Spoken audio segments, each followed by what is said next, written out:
Churchill said, solitary trees, if they grow at all, they grow strong. Welcome, Naveen Jain, CEO of inome, with a soliloquy, Change and the Entrepreneurial Mindset. Welcome, Naveen. Thank you. Thank you, Avery. All right, it's time to wake up now. Time for sleep is over. So let's talk about, is there any problem in the world that innovation and entrepreneurship can't solve? And the answer is no. There is absolutely nothing that we can't solve through innovation and entrepreneurship. So let's talk about what is innovation, what's entrepreneurship, and how do we make a sustainable, scalable change. So let me start out with something what it's not. If you believe you are an expert in something, then you are more or less useless in that field. In fact, no disruptive solution can ever come from an expert. All disruptive solutions come from non-experts. The experts are very good at incremental evolution, and ask Shell. They will come up with a better way of doing the same things and continues to get better and better and better at it. Someday, the disruptive solution is going to come, and it's going to come from the left field. It is going to come in every industry, whether you are in a pharmaceutical industry, whether you are in the automotive industry. Every industry is going to get disrupted because there's going to be somebody from outside the industry who thinks very differently. And I'll come back and tell you why does that happen. It happens for a very simple reason. How does our mind process information? If you look at from a neuroscience perspective, we evolved to be human. And we evolved to be human for one simple reason, because we were designed and optimized for survival and procreation. And survival meant find a way to find the patterns and match those patterns. It so happens, by the time you become an expert on a subject, you start to develop a lot of patterns in that field. Anytime you see a problem, you have a pattern or a solution that matches with that problem. What do? You can improve on it.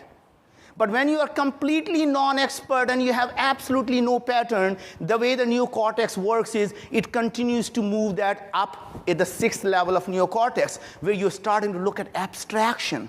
And when you're finding the problem to a solution in complete abstract. Let me give you a couple of examples. We all remember the Gulf oil spill. And there was a BP spent $20 billion trying to clean up that oil spill. As you know, I'm on the board of X Prize. We thought, why can't we come up with a better way of cleaning the oil? That same technology that was used by Exxon Valdez is being used by BP. For a $1.4 million prize, not a billion, $1.4 million prize. We launched a prize to see, can you come up with a solution that's at least twice as good? Imagine when one of the finalist team was a team of a guy from a tattoo parlor, a mechanic, and a dentist. It sounds like a start of a joke. But that's exactly what happened.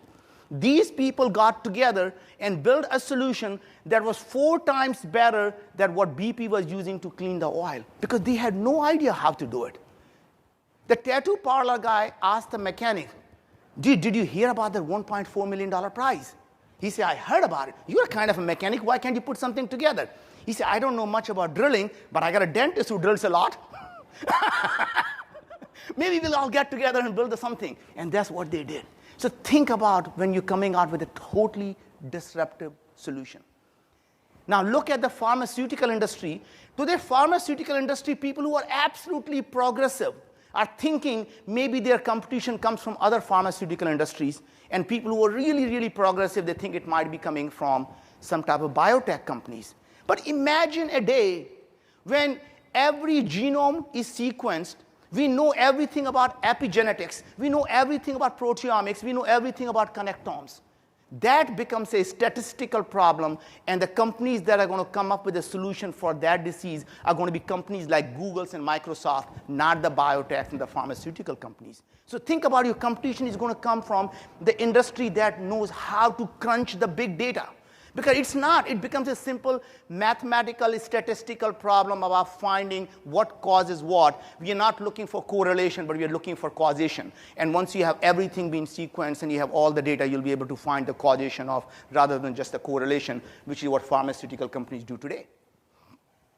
So let's talk about how do we go about making the change happen. One of the interesting things is you can't solve, all of us in this room who are entrepreneurs know, you can't create a billion-dollar company by solving $1 million problem. If you want to create a billion-dollar company, you solve a $10 billion problem. And if you want to solve the $10 billion problem, it so happens they happen to be large problems. So you have to think about scale. And that is one reason we have spent trillions of dollars trying to solve the philanthropic dollar, trillions of philanthropic dollars, trying to solve the problem around education, the health, the clean water, and we cannot get there. Because fundamentally, the philanthropists don't think like an entrepreneur. So let me define what an entrepreneur is. An entrepreneur, there are 3 types of people in the world. People who see the problem. Let's just call them human beings because we're really good at finding the problem. We walk up and down every day. God, that's a big problem. Why doesn't someone do something about it? We never say, what can I do about it? No, we always look. We are a problem looker. We find problems. Some of us in this room are also probably find a solution to that problem. And we call them visionaries. So these people are visionaries. At the end of the day, there are few people in this world who go out and do something about it. And those are the people I call entrepreneurs. Entrepreneurs are the people who go out and solve the problem, not the people who think about a problem, not the people who come up with a solution, but the people who go out and do something about it. As an entrepreneur, it's never about a breakthrough idea. Those are the damn VCs who don't know a shit about starting a company will tell you, I'm looking for a breakthrough idea. Nobody ever built a company about breakthrough ideas. The companies are built around flawless execution. So if you want to build a great company, execute flawlessly. Use somebody else's ideas. It doesn't have to be your ideas. Idea the dime a dozen. Your cab driver probably has 10 ideas. Just execute on one of them. So it all comes down to what is it that you can go out and do about it. So let's go look at some of the big problems and how would we solve them. So let's look at the problem of education, which is one of the things that Churchill Club laid out, a challenge for us. How do we solve a problem around education when there are 1 billion people, 1 billion people who have no access to education? The easiest thing a philanthropist does is what I call feel-good philanthropy. I go out and build a school because it feels so good because I came from a village. I grew up so poor. Many of you probably know it's obvious that I came from India. In fact, we were so poor we had no food to eat. We didn't have a place to stay. We moved from places to places all over the country. And most of my education was done in places where there were no tables, no chairs, no whiteboard. We sat on the floor, we wrote on the floor, and we studied. Despite that, my sister went on to do a postdoctorate in applied mathematics. My brother had a PhD in computer science and mathematics, and I'm the least educated person in engineering and MBA. So it is never about you're poor. It's never about you didn't have a good college. It is about does the family valued education or not. Coming back to it, today, any which way you look at it, God has been very kind to us. And I want to go back and see what can I do to give back to the society that has given me so much. And absolutely the easiest thing for me to do would be to let's go build a school in the villages I lived in. Maybe I found there was no hospitals there. Maybe I should build a hospital. Since I'm so generous, I should build 10 of them in 10 villages. Maybe 100 villages. But guess what? It doesn't move the needle. It makes me feel really good. But it doesn't move the needle. It's not going to solve any problem. There are 1 billion people out there. So if you want to solve a big problem, you have to make it scalable. How do you make it scalable? You take the infrastructure problem, convert that into an information gap problem. What is the information gap problem? Education is not about having a school. Education is about delivering the information that the kids need in a way that the kids can absorb. So I can spend more time telling you about how human brain works. But let's assume, hypothetically, if we can come up with an education system that's as effective as a private tutor and as addictive as the most addictive video game, then you would have changed the education system. And there is absolutely no reason you couldn't do that. I can tell you how to go out and activate the various neurochemicals and how to go out and come up with an education system that actually works. Our education system was designed for an industrial era, and it's designed like an industrial conveyor belt. In the industrial era, it was simply you learned a skill that you can use for the rest of your life. In the exponentially growing technology where everything you learn becomes obsolete by the time you get out of it, there is no reason to learn. Today, in fact, when you have a smartphone, you have access to more information than you will ever need. In fact, more information than President Clinton had as a president. Every child has more information to facts. You don't need to teach the facts. You need to teach them how to reason, how to learn. But let's assume all that is very doable. We can build an education system that's designed how human brain thinks, and it could be more effective than a private tutor and more addictive than a video game.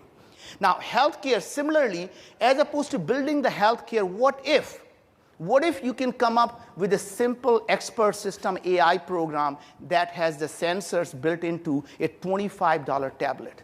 A village girl can go out and diagnose every common disease in a village where there is no hospital. That village, as opposed to getting abused, now becomes a village doctor, and that village doctor gets respected, and you can make it sustainable. You don't have to give it away. You charge $1 per month for this device, and when you charge $1, she can go out and charge 10 cents, 15 cents per patient and build a great business. And then that's what I call sustainable, scalable change. There is nothing I can go on. How do you solve the problem around clean water? There are a billion ways. What if you can develop a synthetic bacteria that will go out and kill everything that human's body can't absorb? What if you say that clean water is a big problem? 70% of the clean water is used for agriculture. What if we change genetically the seeds so they can use the salt water so all that fresh water comes back for the humanity? What if 70% of the land that's being used to raise the cattle, if you can raise simply the biofactories, that you can create the meat that you want in a biofactories exactly the same way that the nature does. So take the stem cell and create the biofactories where you only create the muscle tissues. Why do you have to create the bones and the eyes and the retina? You don't eat them. So you can simply have the biofactories that have nothing but the muscle tissues. So you can now go out and have exactly the same meat that your nature does, and you can eat that. You don't have to use the land. You don't have to feed the things, and it all comes back. So you can start to see that whether it's energy, it doesn't matter. You can use the salt water and a synthetic bacteria to convert the salt water into a fossil fuel. You can, whether it's a solar energy, there are plenty of ways to go out and create abundance. The problem is we all look at the world and saying there are 7 billion people today on Earth. What if there are 10 billion people? How would we solve that problem? And we say, well, we have to really, for sustainability, we have to use conservation. Conservation is not how humans think. You can't use less of what you have to create of what you need. So go out and create what you need rather than use of what you have. And if you can, only way you can create abundance is give up the way how you think of sustainability as a conservation. Think of sustainability as a creation. And we can all go out and create more of what we need. More education, better education, more healthcare, cheaper healthcare, affordable healthcare, more clean water, better energy, cheaper energy, distributed energy. So all I can say is, please be an entrepreneur. Don't be human beings who think of a problem. Don't be a visionary who think of a solution. Go out and do something about it. And it's much easier to create a $1 billion company than it is to create a $100 million company. So go out and make a big change. Thank you.